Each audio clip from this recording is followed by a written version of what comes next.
او دا په تمامو نعمتونو کې د ټولو نه عظیم نعمت دی چې د یو انسان د یو مخلوق د رب العالمین سره د خپل رب سره په داسې حالت کې لقا وشي چې رب ته ناراضي او په دې خاتمه باندې انسانان او مؤمنان او ملائک دا ټول به یریږي ځکه الله سبحانه وتعالی سمد ذات دی د چا صفر واساتی موسی علیہ الصلوۃ والسلام ته الله ویل یا موسی لا تأمن مکری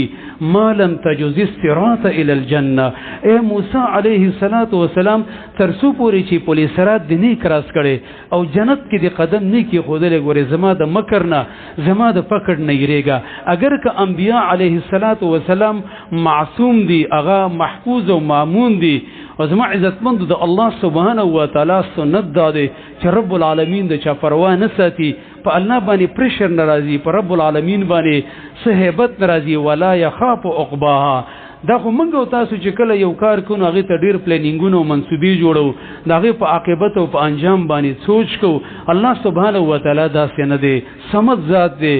نو جبريل عليه السلام په خپل خاتمه باندې ریدلو او هر مؤمن په خپل خاتمه باندې ریږي د قران په اوایلو کې دا خبره ده چې غیر المغضوب عليهم ولا الضالين دي کې یو معنی ده چې مؤمنان متقین په خپل خاتمه باندې ریږي یا الله چرته د يهودو نصارو غوندي کار سره ونشي چې غي باندې غضب شوی هغه په ضلالت او په گمراهۍ او په غوایت کې واقع شي سره د دینه چې دا په لاول وخت کې د خپل زماني ډیر اوچت مسلمانانو ډیر پوهه خلکو ډیر اوقلو خروسه به په دې کې د څه خباستونه د څه معاصی او ګناونه رالل چې داغه د وجه نيسته د دوی خاتمه خراب شوله